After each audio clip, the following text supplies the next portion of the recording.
Turnpike Throw Down. Can't wait! James Flippin and Jeff Costello. All Noise Radio. All right, we're back here on Turnpike Throwdown. We're still on with Matthew Cerrone of Mets Blog and the SNY Network. Let's get right back into it. One more question from me regarding the Mets, Matt, and then my esteemed partner from down the Turnpike wanted to get into a couple Phillies things, and I know we're up against it. We're talking with Matt Cerrone of Mets Blog. Matt, Terry Collins, you mentioned him real quick just now. A team saying they like him. Is that just lip service? And in your opinion, can a manager make the kind of impact that fans might think they can in terms of attitude, energy, all this kind of thing? Well, I'm a huge Jets fan, so I look to Rex Ryan as the perfect example of that, on both sides, from the fan public relations point of view and from the X's and O's team chemistry point of view. I think he's done a tremendous job with that, both of those things. I don't know that Terry Collins has that, all of that ability, but I think he's done an amazing job when you look at the fact that I think when Wally Backman wasn't hired, there was a lot of fans that were disappointed and concerned about the Terry Collins hire. I think when I ran a poll on Metsblog, he came in last out of the four finalists. And yet at this point, I would imagine if I did an approval rating or something like that for him, he would be right at the top. I mean, I don't see many people having any issues with him. I think they like his approach. Seems like a serious guy. He means business, but he also likes to have fun. He sounds like he's from the 50s. I mean, if you listen to him talk and watch the way he carries himself, he has a very, old school kind of a feel to him, and I think Mets fans respond to that. The players really like it too. I mean, one of the big knocks on Jerry Manuel, and I really didn't learn this until of late, was just how much he did not communicate with the team. I've heard that there were people on the bench, for instance, that he didn't talk to for weeks, which is kind of unacceptable when you think about it, because you kind of really need to know where your team is at, especially bench players, if you're going to need to call upon them. Yeah, you'd think a manager would have the pulse on the finger on the pulse like that. Yeah.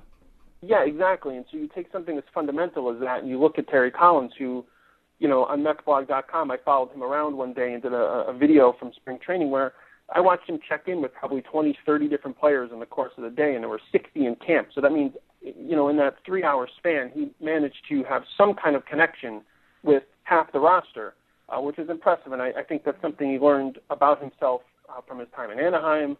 And, I'm sure he heard some of the knocks on Jerry Manuel and is trying to improve upon that. So, we'll see. I mean, I think fans are on board. I think the team is on board. Obviously, at the end of the day, it comes down to wins and losses, and how much any of that matters in June if they're under 500, we'll see.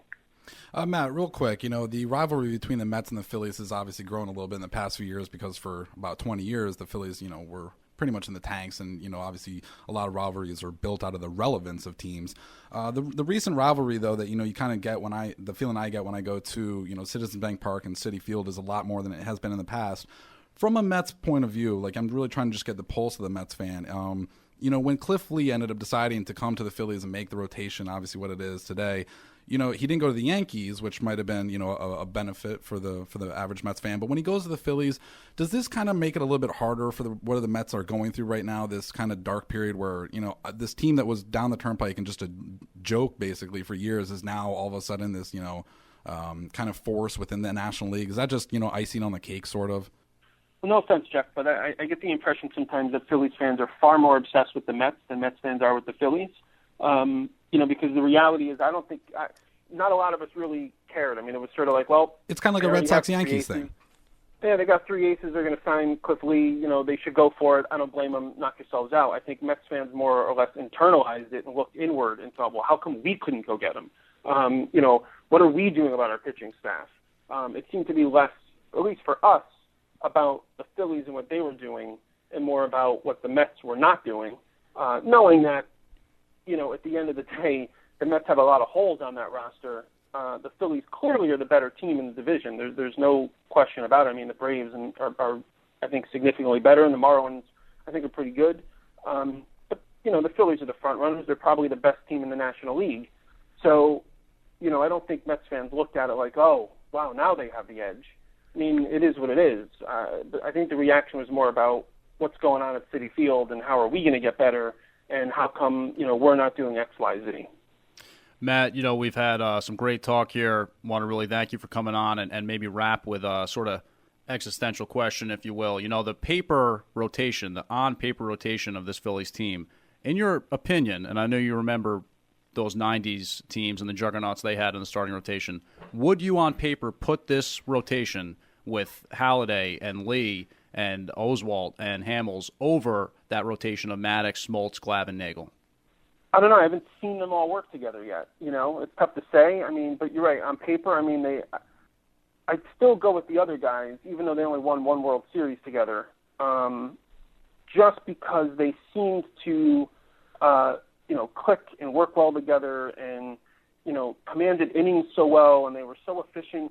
There was just something about those guys that seemed very, it's hard to believe that they only won one World Series. It really is. Yeah. But it's a tough call. I think. Look, well, how's that for putting you on the spot? Look, with Ari Dickey and Mike Pelfrey and John Yeast, et cetera, I would take either of them. No offense to the guys on the team I root for, but if I had to choose, I think I'd probably go with the guys that I've seen having got it done. But get back to me in a couple months. Yeah, and you know what? If injuries have the same toll on our Mets that they have in the past, Matt, we might have to have you out there throwing some changeups across the plate, trying to get it done with the junk ball. But listen, you think you've seen injuries already? You've seen nothing if you send me out there. Matt Cerrone, Mets blog, SNY. That's a wrap. Matt, thanks a lot, man. Really appreciate it. That thanks was great a lot, stuff. man. That's great. Anytime. Good luck with the show, guys. Thank you. You got it. All right, that was a great spot with Matthew Cerrone of MetsBlog.com and the SNY Network. I want to thank him again for joining us here on the Turnpike Throwdown. So it's still Jeff Costello and James Flippin here in the studio. And, I thought it was interesting, Jeff, him mentioning the Terry Collins aspect of trying to rebuild this team and rebrand exactly what the Mets are. If there's anything that a new manager could do for this team, it'd be to inject some life and some blood into a fan base and a franchise that, frankly, is pretty beaten down at this point. Yeah, absolutely. He had made the Rex Ryan comparison, and I don't know if he'll be, as emphatic and, outspoken, et cetera, like that. But I think just the injection, like you said, and not to really knock on Jerry Manuel, but I always looked at him objectively, not even from a Phillies fan point of view, but he seemed so ho-hum. And, and I really feel so bad about the hand that he was dealt. Honestly, you can look at it in a few different ways, but it was no peach being the manager of the Mets for a while with all the injuries and everybody always asking you about Ali P. And, oh, my God, it had to be so mind-numbing.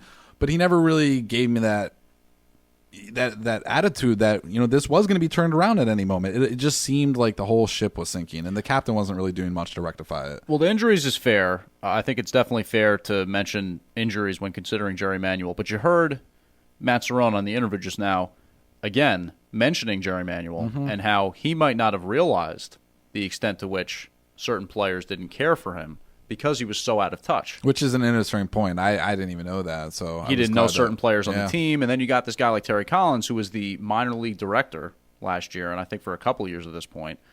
He really knows this team inside and out, not just the guys at the major league level.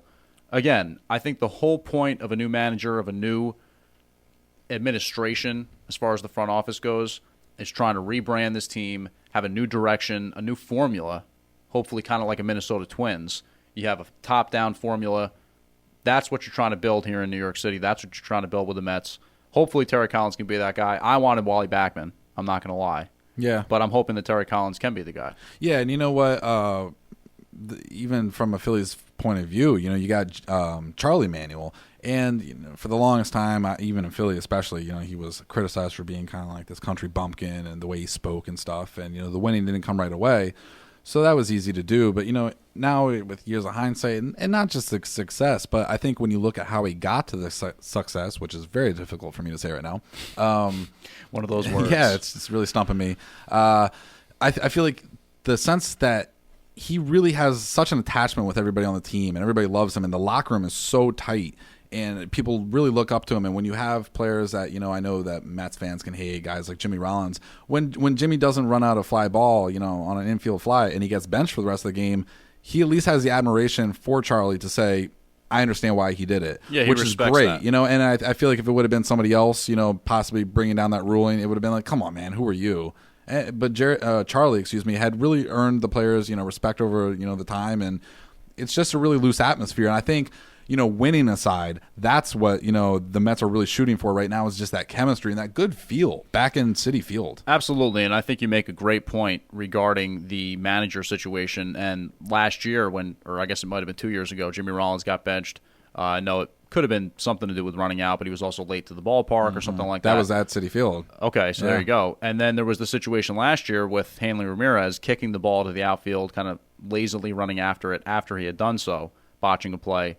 And then Freddie Gonzalez sits him down, and the reaction and gets is more ringed. Yeah, right. I mean, like Hanley Ramirez, absolutely throws a huge hissy fit, and most people, outside of fans, etc., most like players or the owner, etc., I mean, they were on his side. I mean, they're like, this is our franchise, and that's an abomination. You can't let no player is bigger than the game. And, absolutely, and plus it's just a deplorable attitude. I mean, who wants their player to be like that? You want Jimmy Rollins to, get benched for that and take it like a man and say, you know what, I did wrong. Hanley Ramirez, that was really gross to me. You know what I mean? And that's he's one of those players that, you're hands down going to take. You would love a Hanley Ramirez. He's a beast. But you know what? It's such a shame when those players don't come with the right attitude, because if they had the right attitude, they could be so much more. Absolutely. He's got all the talent in the world. Speaking of guys that have all the talent in the world, you brought us down the Turnpike. We didn't get into it with Matt Cerrone. We wanted to keep it more or less Mets talk. But news out on the wire is, Jeff,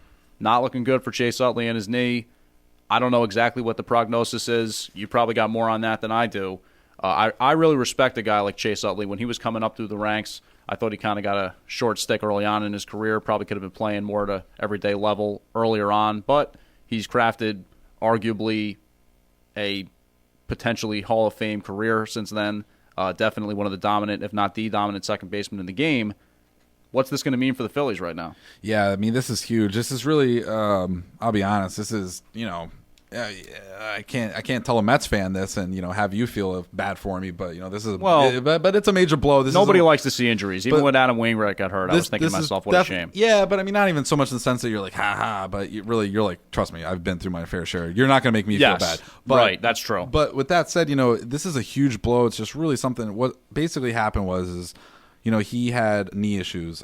He had the hip issue and hip surgery not too long ago, and he had gone through that, and now he's got this knee issue where the immediate thought was to give him the cortisone shot, and he did not respond to that. So basically, what this essentially means is that Brandon Inge, actually of the Detroit Tigers, actually had patellar tendonitis in 2009, and he came out and said, more or less, in his opinion, because it's very similar to what Chase Utley has, that there's two options, and this just blows my mind when he says it, because this is not what you want to hear days before the season opens, is that one option is either season-ending injury or season-ending surgery, or the second option is probably just playing through excruciating pain the whole season. And Ruben Amaro already came out and said, we're thinking about the future of this franchise. So in reality, people were talking about something like a Michael Young, going out getting him. That's $48 million for 3 years. That's not going to happen. So has to be internalized. Well, Jeff, any Mets fan knows that injuries are part of the game. Doesn't make it any easier to say. Hopefully Chase Utley will be back. We will be back with Brian Aquino, NBA Talk, right after this. Turnpike Throw Down. They're both from Jersey, but the similarities stop there.